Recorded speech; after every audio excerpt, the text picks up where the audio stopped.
Welcome everybody to Big Ben and Ty Sports Cave. Of course, we always have Ben and we have Wade on the show. Before we get started, we at Big Ben and Ty Sports Cave would like to send our condolences out to Steve Stanton's family and friends. Steve was actually part of the original show that me and Ben wanted to start on the Mayhem Network. He was one of the original cast members. It was a pleasure working with him. It was. And it's going to be sad to see him not on Ray Lytle, Morning Disaster. And we want to send our condolences out to them, Ray Lytle's Morning Disaster, Yes. as well as Mayhem. And then, of course, Best Damn Podcast. There's some guys on that show as well that we're friends with them. Yeah, that we're friends with them. So, again, our condolences to all of them. And Ben, I think you had some other things to say. Yeah. Like I said, he's a part of our cast at the beginning, and I always liked him because he was the old school guy. You know, he was the budget racer type dude, and it was really nice getting insight from him. You know, on things like that. You know, even though both Ty and I grew up with it, you know, it's still nice to get like a different perspective of, you know, local racing and budget racing. So yeah, my condolences to the Best Damn Podcast, Mayhem's Amigos, and Ray Lytle's Morning Disaster and loss of Steve. And I'll be praying for you all. Oh, and also Southern Fried Radio. Southern Fried Radio, yes, he was there. He was a caster there as well. So our condolences out for him, and it's not going to be the same shows anymore without him. So, like I said, our condolences out to them. All right, let's get into our show a little bit. But before we start talking about Riverman hockey, Wade, go ahead and give us a shout out to Bayleaf.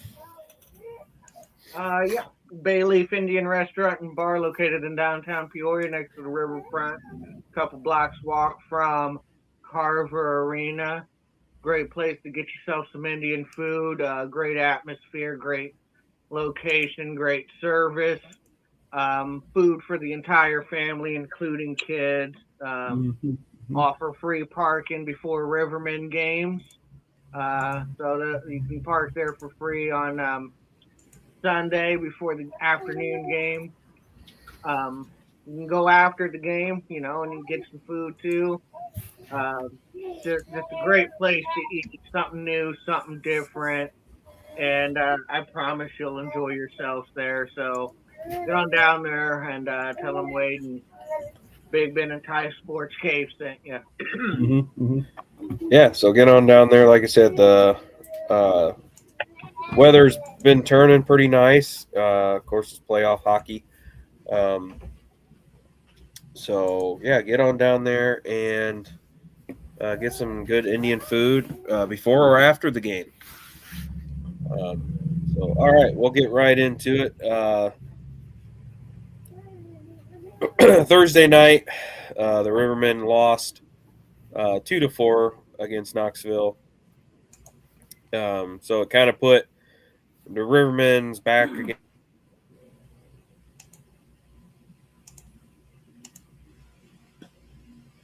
He froze. So you want to talk about this real quick? They got there he is. Well, yeah. Sorry guys, my internet is being stupid.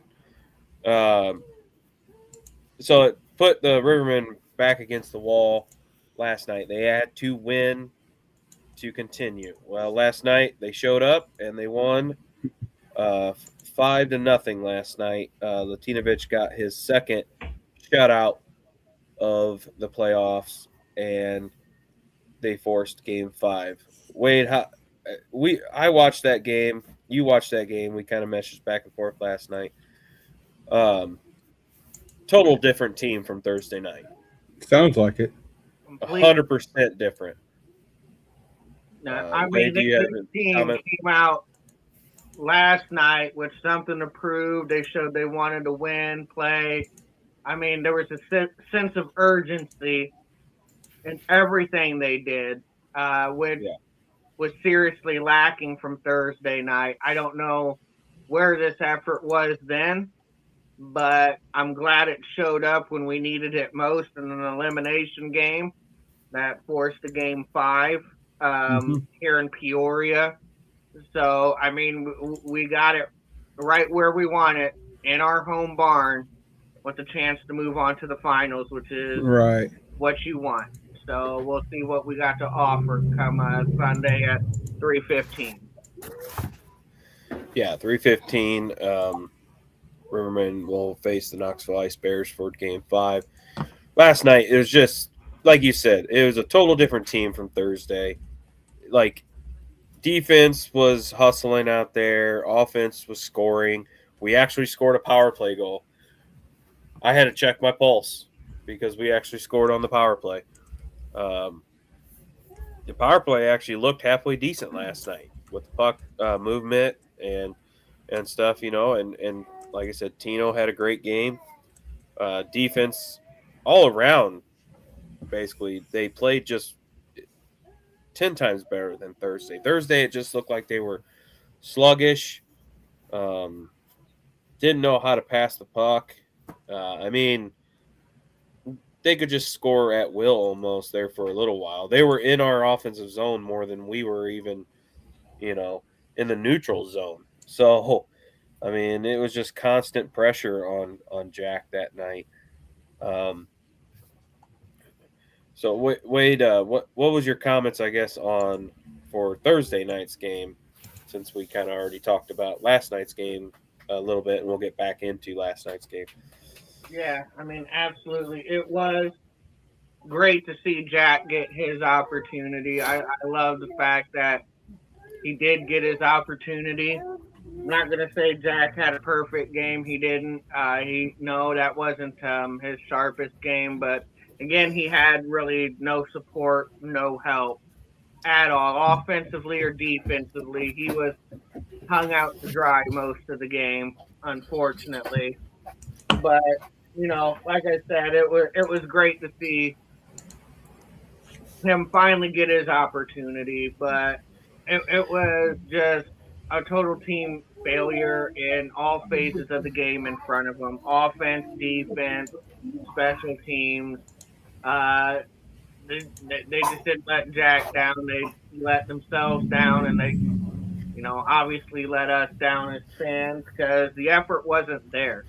I mean, Yeah. I don't know what was going on with them, but they just flat out didn't show up. The last half of the second period, it was their strongest. They got 2 quick goals there at the end of that period, but really outside of that, there really wasn't much to their game. I mean, they were just overwhelmed and 3 steps behind the Knoxville Ice Bears. Like what you said, we spent more time in our zone than the neutral zone or their zone combined, and it just wasn't good.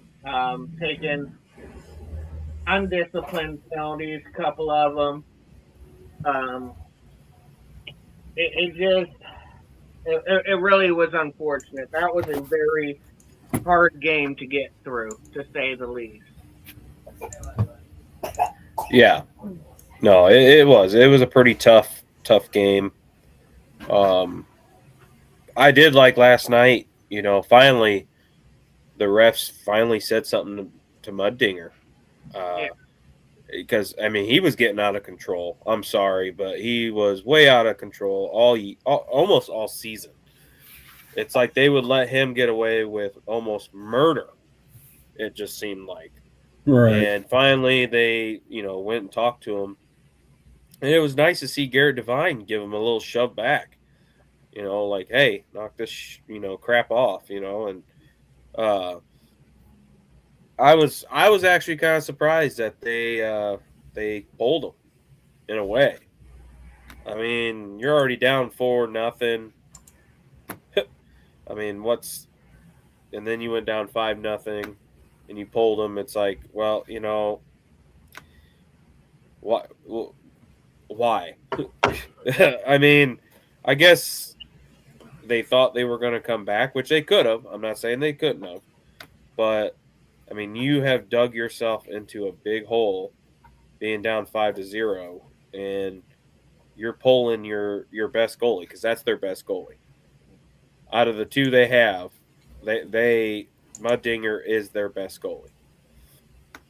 And I was actually kind of shocked. The backup actually looked halfway decent when he came in, because it's not like we just stopped shooting the puck at him. So yeah, no, I think we'll see Muddinger again tomorrow. Yeah. So I don't think the fans should say, "Oh, Muddinger's not starting." No, he will be there tomorrow. He will be starting tomorrow. We'll see Latinovic probably in goal tomorrow for us, and hopefully he has another good game like that, and hopefully the boys show up. Yeah. That's the main thing, is that the guys are going to show up. I mean, I think that's one of the main catalysts for pulling him. Was not only was he frustrated and lost focus, but I think it was just to preserve him. You know, you're down 5-0. You don't want to risk injury. He is their goalie. So I think at that point, it's still a little surprising they pulled him in third, but we got that third goal. It was pretty quick in the third period. Yeah, 19 seconds into the third. So I mean, I think if that goal would have came like midway through the third period, they probably would have left him in. But the fact that it came 19 seconds in, they're just like, look, it's 5-0. We're in the third period. He's frustrated. We need him. We'll just go ahead and send Flodell in, and we'll try to win this in Game 5. You know, that would be my thought process and what that coach was thinking. But I agree with you. Like, I do think he was taking liberties with our players from the crease. Now, I'll put this out there for anybody that cares, or just from perspective from a goalie side. Look, when I played, I did that shit too all the time. I let my blocker and stick send some messages when you came in the crease or bumped me or snowed me. The thing with Garrett Devine, and I think the refs nailed it when they called the penalty. They could have called him on a few other things. It was one thing to give the first shot to Devine, but when the thing started to calm down, he went right back after Devine, even more aggressive. At that point, you got to call the goalie. You absolutely have to call the goalie on that. Things were calmed down. There was no reason to go back at Devine. And he just got carried away because he's been getting away with it. So that's why I said, well, I've been getting away with it, so I'm going to go right back at him. And that time, the refs nailed him.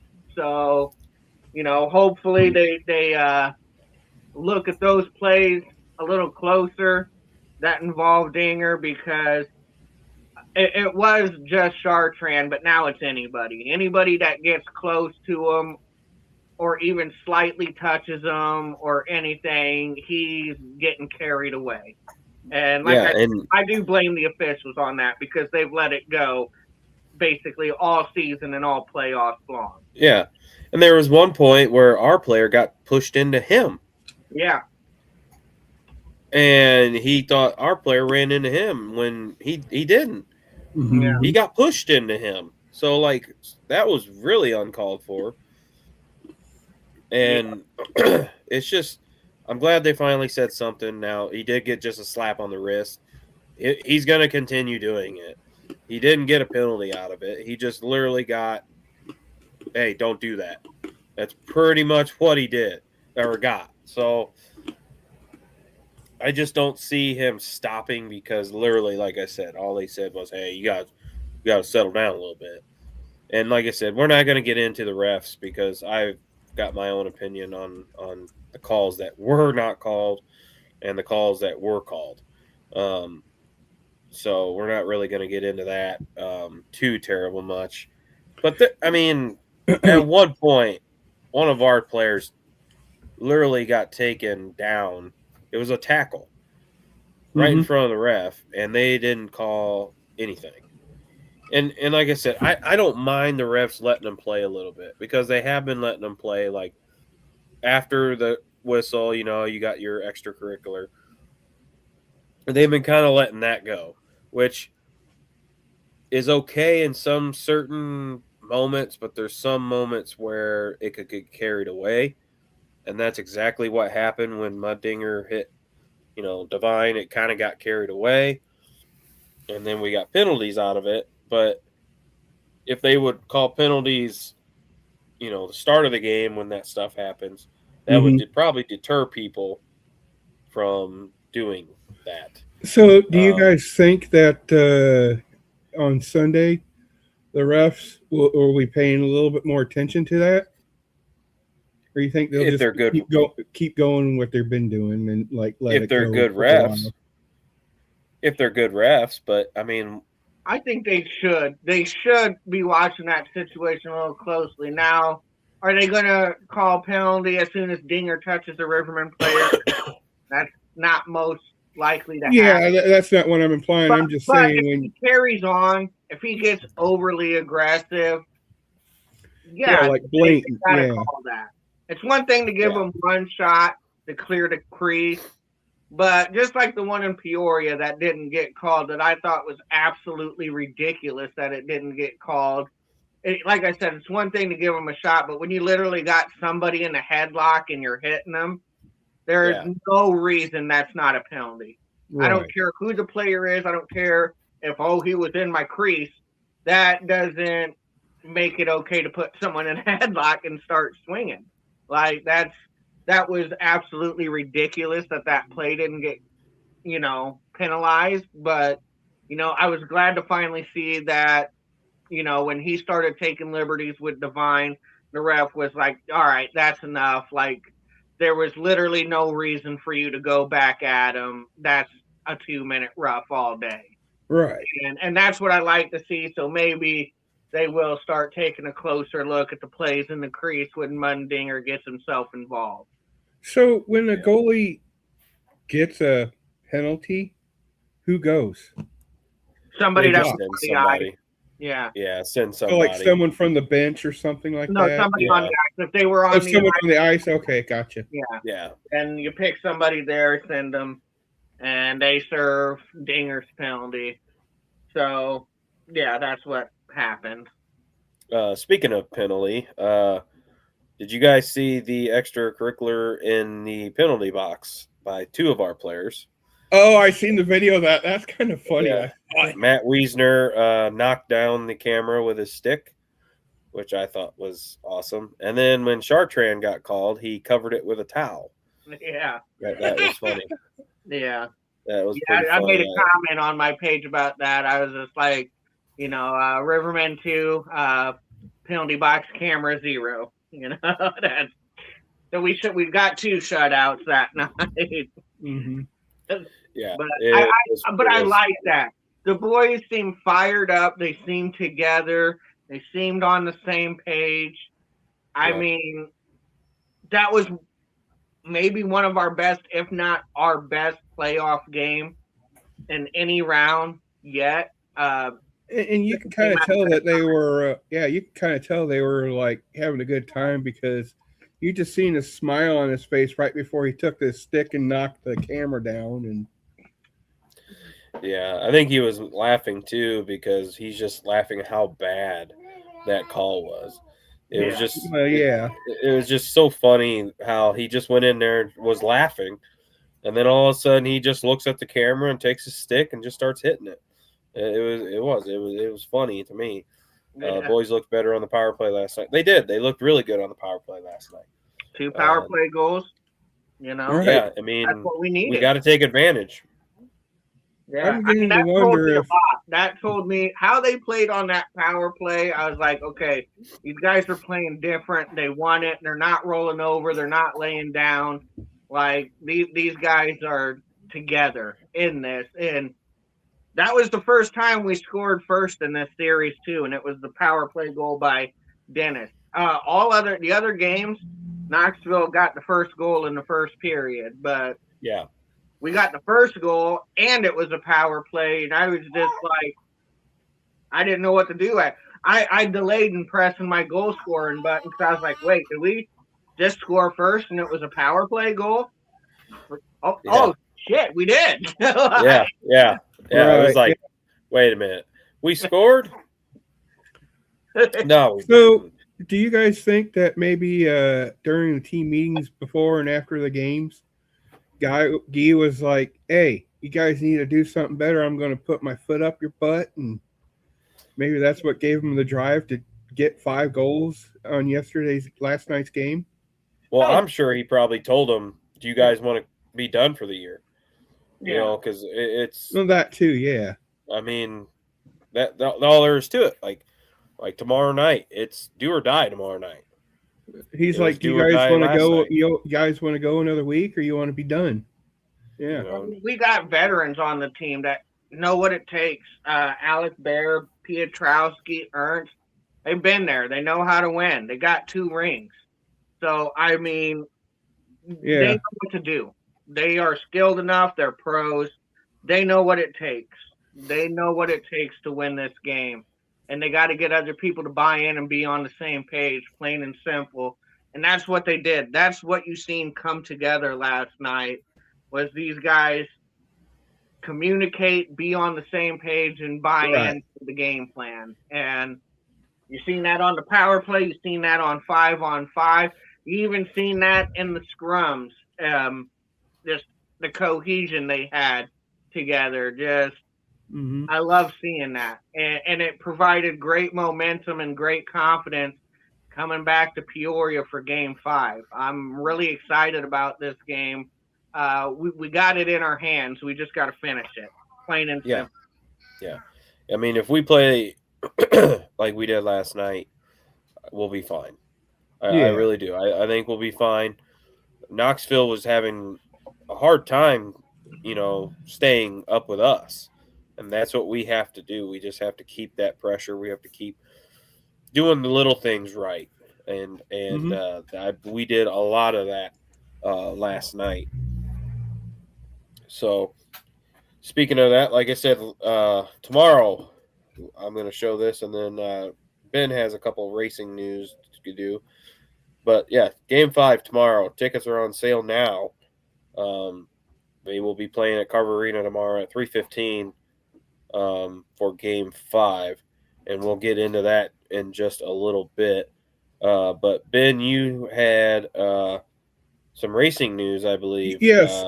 Last night, Farmer City had their season opener, and they had 6 classes: street stocks, UMP mods, pro mods, dirt car late models, and dirt car pro late models in the Crown Vics.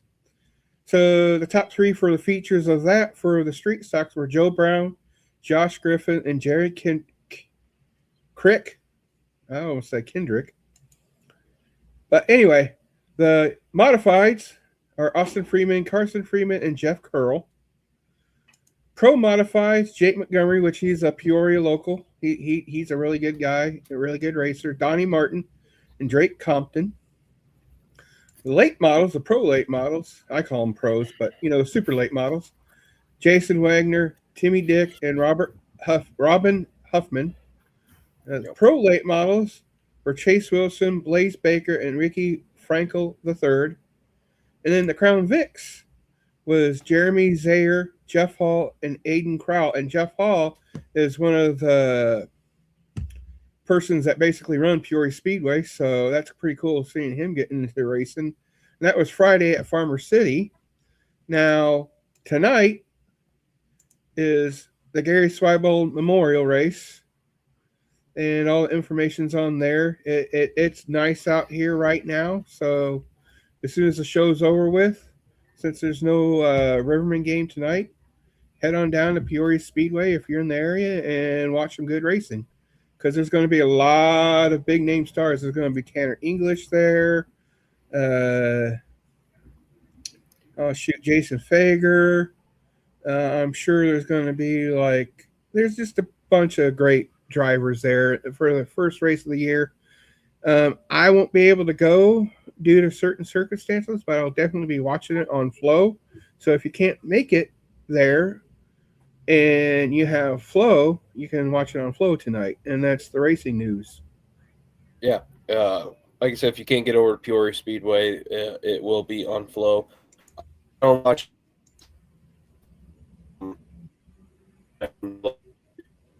last night I was watching the hockey game, so I got the feature from Brownstown last night for the Mars series, and they had some lot of hot. Yeah, that was at Brownstown, not Farmer City. I forgot about Brownstown. Yeah, that was a pretty good one too. Brown.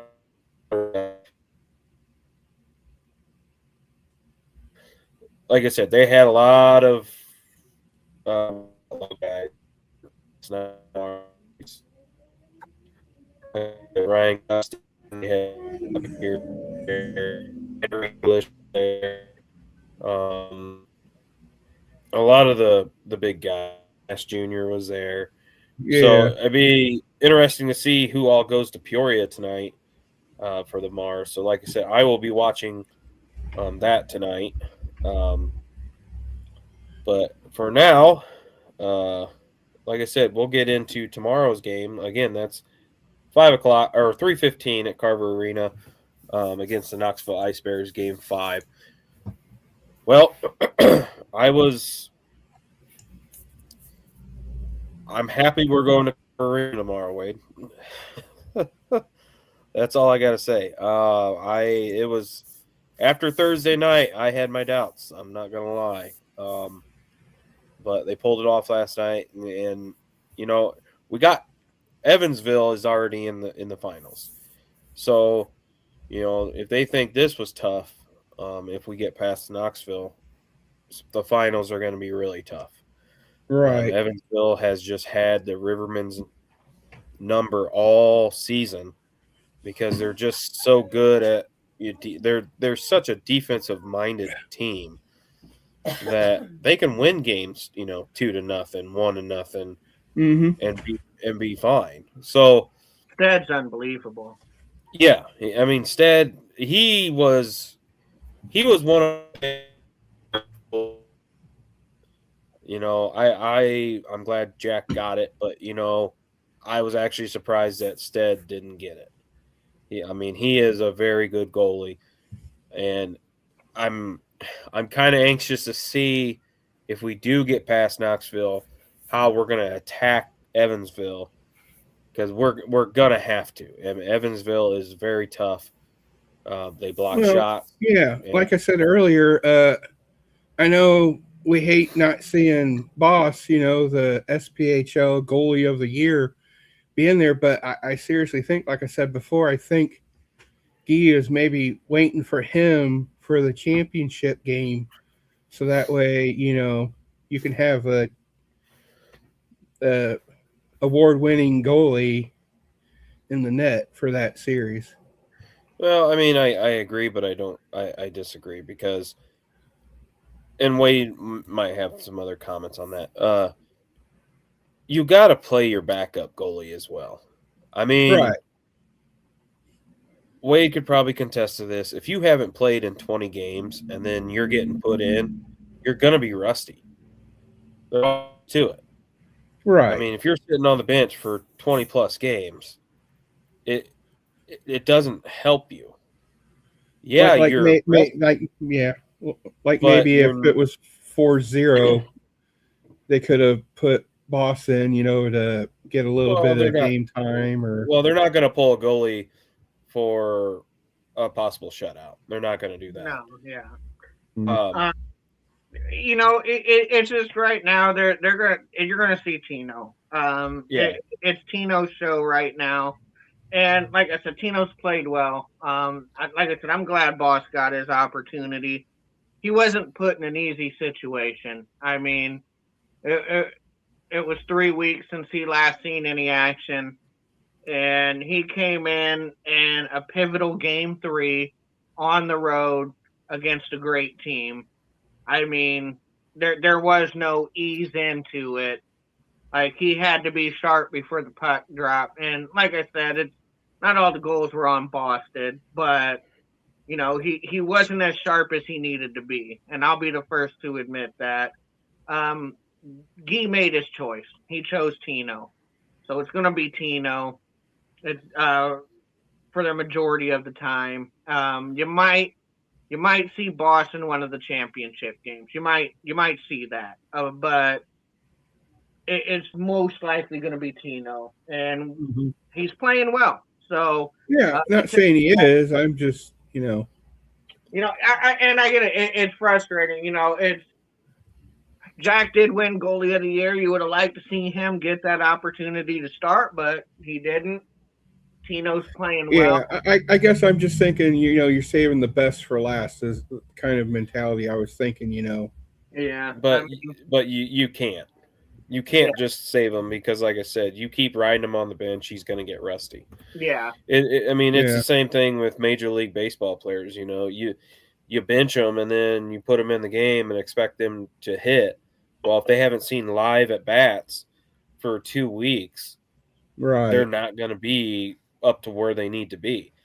And people can sit there and say, "Well, in practice, he does batting practices and stuff like that." Well, here's a difference between live and batting practice. Batting practices, they tell you what they're going to throw at you.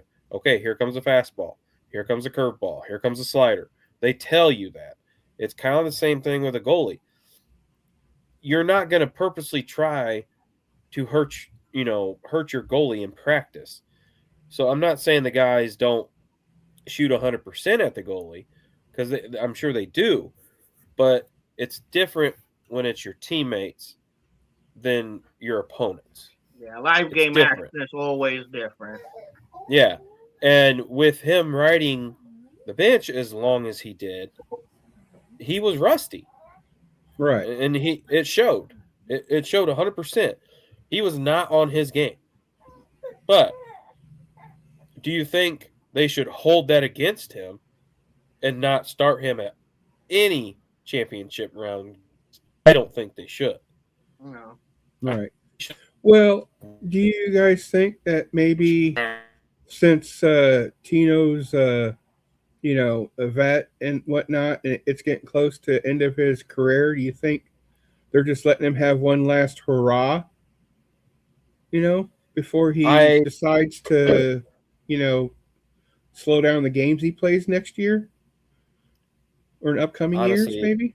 honestly, he's been saying he's going to retire for what, Wade, the last 3 years. Yeah. I mean, he said he was gonna. He said for sure he was hanging it up last season, then he came back. He said he was gonna hang it up after this season, but I don't. I'm not. I don't talk to Tino. So I hate to put like any Yeah, type of words in yeah, his mouth, but let's just say it's not cut and dry if he's gonna retire after this season either. So it's kind of up in the air. And like I said, the coach put the confidence in Tino to get the majority of the starts. Like I said, I don't see it going to the finals and then saying, "All right, it's Jack's show." Like I don't see that happening. yeah, But could we see Jack in the finals? I do think we can. That's the benefit of having two goalies like Jack and Tino. I mean, they both led the league in goaltending. You're one and right. two. So, I mean, they both can get the job done. Push come to shove. Tino, like I said, it's basically his net to lose at this point. So, if that, with that being the case, a full support of Tino. I know what he's capable Right. of. Yeah, exactly. Great goalie, so we just get behind him, and Yeah, I guess I'm just trying to be like a devil's advocate, kind of, thinking of possibilities that maybe someone else is thinking of and, mentioning that. And, I mean, I agree with you guys on things. I'm just thinking of what someone else, a fan, might think. So, yeah, yeah, and like I said, it is like because this is a unique situation, right? I mean, two top goalies of the league, one got goalie of the year, and so you automatically assume, well, goalie of the year, he's the one starting, right? No, not right. in Yeah. our case. Yeah. I totally get that. So I Yeah. mean, there's not too many other teams that's going to have that type of situation on their hands. Okay, Right. you're not going to sit there and like Stead and Karpinski. They both been playing great.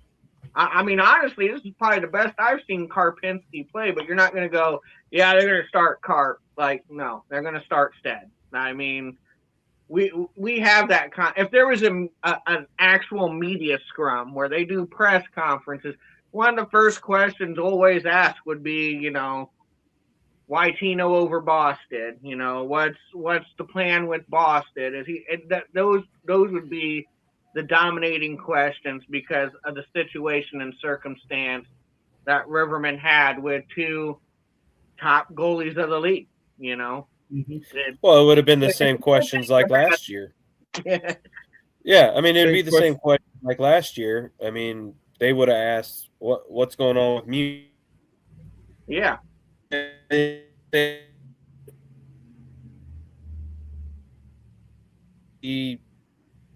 I guess we're the only ones that want to ask that hard question. Right. And like I said, I'm just trying to be a devil's advocate with a lot of these. I'm not like saying one's better than the other. I'm just thinking of what maybe a fan might think, when it comes to maybe trying to answer the question why, or ask the question why Tino over Boss in a different way and whatnot.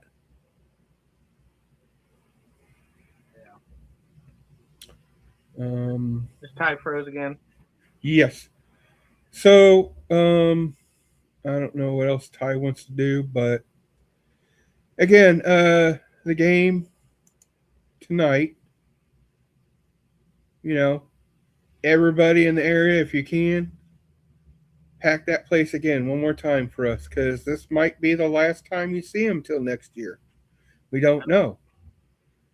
Yeah, And Tito's full support. I mean, I know it's a Sunday afternoon game, but we need Peoria fans to come through, and if there's any way possible you can make this game, get yourself a ticket, make this game. It's a game 5 elimination semifinal game. I mean, you win, we're in the President Cup final. I mean, or uh, on the other side of the coin, this could be the last time you see the Rivermen play until next year. So you want to be there. This is the time to get your tickets, get down there, support the boys, and be loud for them. These guys play well under pressure. They love when the crowd is active and big. So let's give them that. Let's really give this a home ice advantage feel and get down there and support the boys. That if it's at all possible, this is when we need you fans more than ever before. Get on down to Carver Arena, get your tickets, and support the team this Sunday, 3:15. yeah, Yeah, you got anything else to say? I didn't hear anything. So I just did a recap of the game to kind of get till you came back. All right. Well, let's go ahead and do one more shout out to Bayleaf, and then we'll kind of get into our big three. And yeah, so go ahead, Wade. All right. Bayleaf Indian Restaurant and Bar located in downtown Peoria by the riverfront, a couple blocks away from Carver Arena. Great food, great atmosphere, great service. Um, Place for the whole family. You want to get down there and eat before or after the game. They do offer free parking. Beautiful weather we're having. So, like I said, you can leave your car in their parking lot and walk a couple blocks up the street there to Carver and enjoy yourself some great Indian food.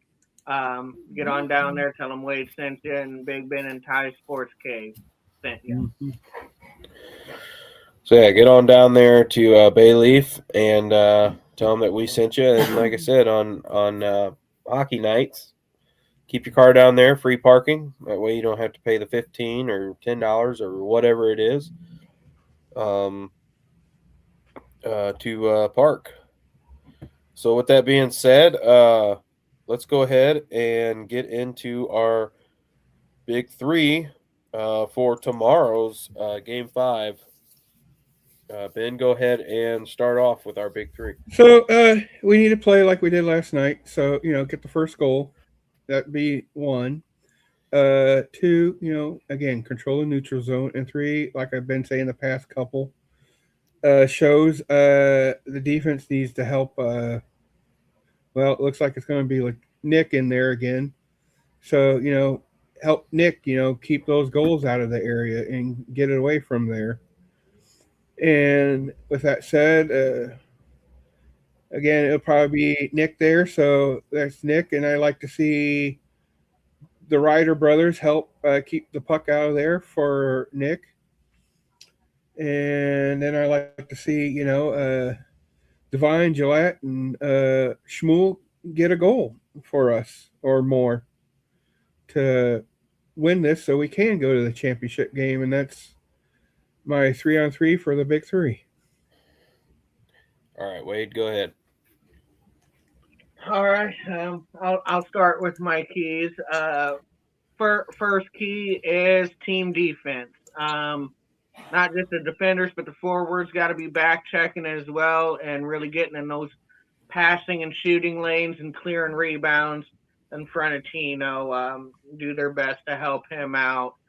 They're going to be throwing the kitchen sink at us because they're on the road. They know, just like us, if they lose, they're done.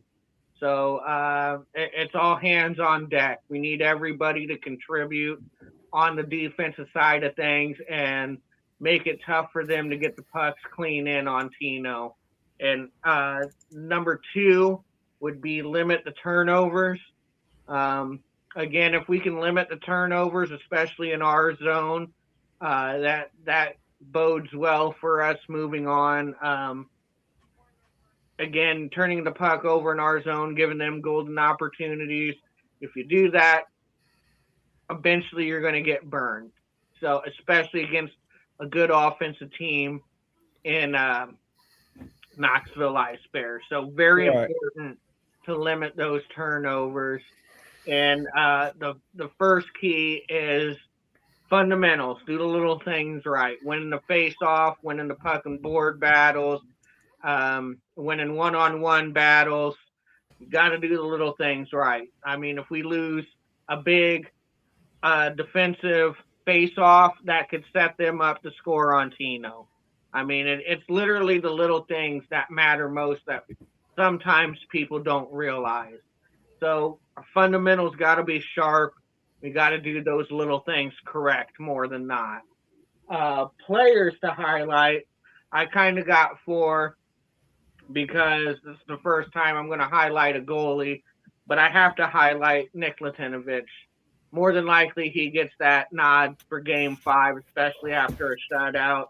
He's got to be sharp and keep doing what he's doing. Play like he did in Game 4 to get us here, and we should be in good shape.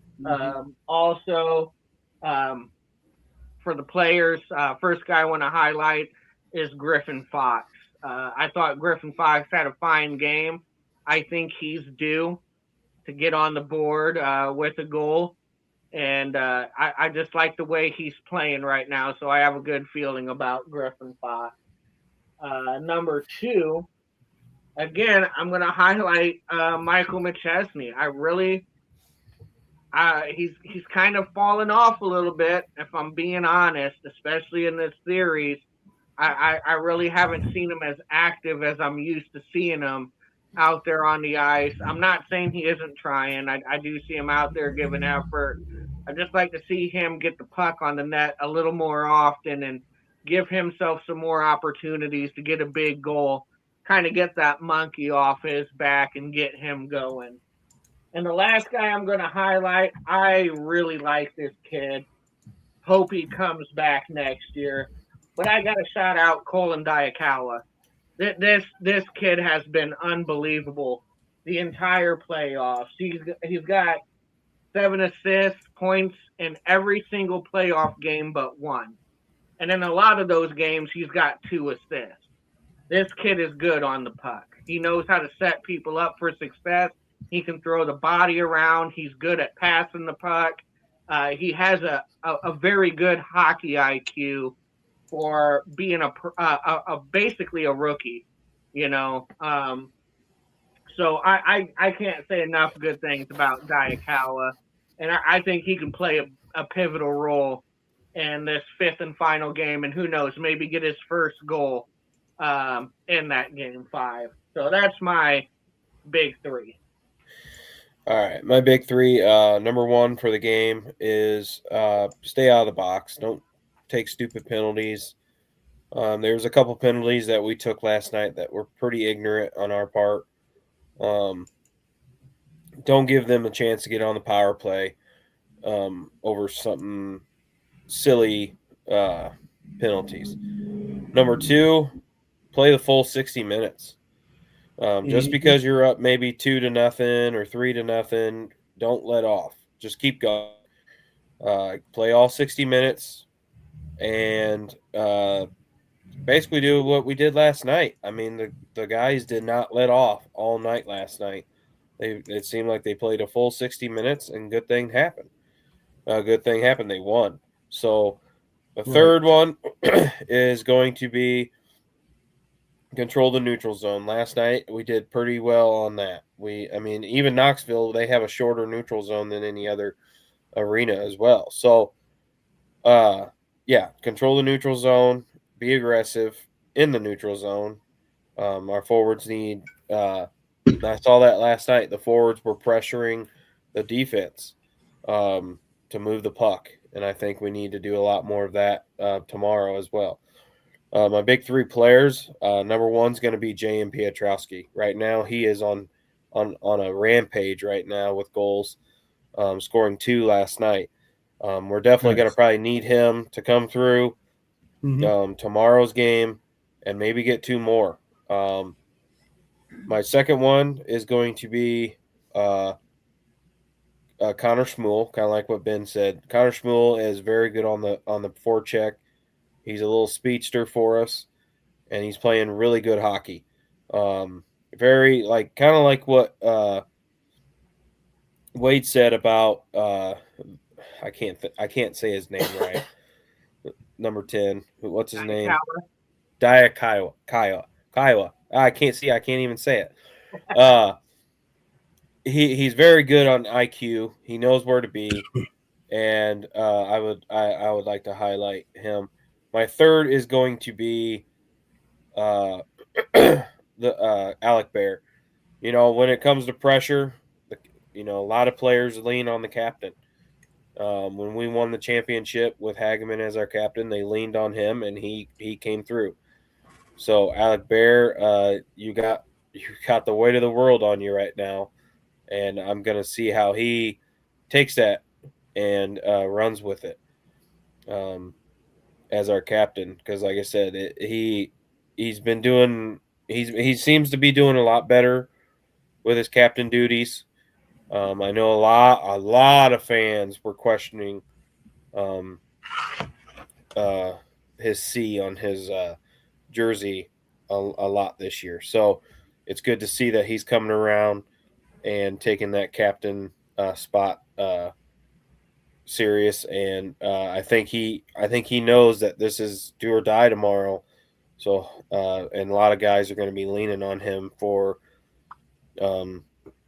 advice or just him, just his talent. So that is my big 3. Is there anything else you guys would like to talk about before we kind of recap? Yeah, mine's going to be the 2 recap things. Again, tonight, since there's no hockey, and if you got the time, go out to Peoria Speedway, support local racing. It's first race of the year. It's going to be a good one. A lot of big names are going to be there. And also, again, everybody here at Big Ben and Ty Sports Cave, send our condolences out to Steve Stanton and all the podcasts that he was in. And I know I at least am going to pray for you all to find consolidation in each other, to realize, life is short. And yeah, that's what I got to say for my wrap up portion of the show. All right, Wade. Yeah, just 2 quick things. Just quick shout out again to the Evansville Thunderbolts. Back-to-back seasons, President Cup appearances, a chance to defend their cup. I mean, really is an amazing thing when you think about it. I mean, Thunderbolts were thought of as a bottom tier team basically since being in this league. The fact that they found the formula that works for them and they're executing it basically to perfection. And it shows in the results. They won a cup last year. They've played great all season. And now they found themselves in a position to repeat as cup champions. So I do want to give a shout out to the Evansville Thunderbolts. Yes. That's a pretty cool thing that's going on for their organization. Hope to take that from you guys, though, in the finals. And also, again, I just got to reiterate how important it is for fans to show up tomorrow afternoon, 3:15. Get your tickets. If there is any chance you can get down to Carver Arena tomorrow afternoon, take that chance. These boys deserve our support. This is a final elimination game. We lose, that's it. We're done for the year. This could be the last time we see the Rivermen on the ice until next season. But hopefully it's not. Hopefully we win this game 5, and then we move on to face the Evansville Thunderbolts in the President's Cup. Get on down to Carver Arena tomorrow afternoon, 3:15, for some Game 5 action, and be loud and active for the boys. They deserve our support. Yeah, and Cameron Daniels has a good point. Bloomington Bison. I wanted to say that. Congratulations to Bloomington making the playoffs in only their second season in existence. They made the playoffs. Game 2 is tonight. If you're not wanting to watch the racing, you can always watch the Bloomington Bison. Exactly. They play Toledo. I believe they lost the game 1. So yeah, they play tonight. I believe at 7, I think, or something like that. I'd have to check on that, but good call, yeah, Cameron. so That's good. That's a good call. Yeah, so go support Bloomington Bison. If racing isn't your thing, there's still hockey in the area. You just gotta drive a little bit. So, well, I think they're in Toledo. I think, if I'm not mistaken. So, get on down to Peoria Speedway tonight if you can. Support local racing. Support Gary Swible Memorial. It's always a good time. A lot of big names are going to be there with the Mars Series. Mars Series is very well put together by Matt Curl and his crew. And Peoria Speedway has done a great job getting the track ready. And after all this rain, I mean, a lot of rain. So we'll see how the track conditions are. And again, condolences out to everybody who's friends, family with Steve Stanton. And I believe that is all wrapped up here. Because, I mean, starting next week, it's full-blown race season for all of our tracks. So, I mean... Yeah, and hopefully we're still talking a little bit of hockey next week. Yeah, exactly. If the Rivermen do win, we'll have some more hockey talk. And if the Rivermen do end up losing, we will have one more hockey show to just kind of wrap up the season and talk about. Maybe we'll just share. It might be Wednesday, it might be Saturday. It just depends. So stick around to the Facebook post. Maybe we'll doing it. Say our favorite things about this year hockey and kind of celebrate the season. So on behalf of myself, Big Ben, Wade, thanks for liking the show. Thanks for coming, watching the show, sharing the show. We got some stuff in the works for race season, and so stay tuned for that. And Wade, we always try to keep it what style on this podcast? We always try to keep it Riverman style. All right, guys. Have a great Saturday night, and we will see you maybe Wednesday or maybe Saturday. Have a good night.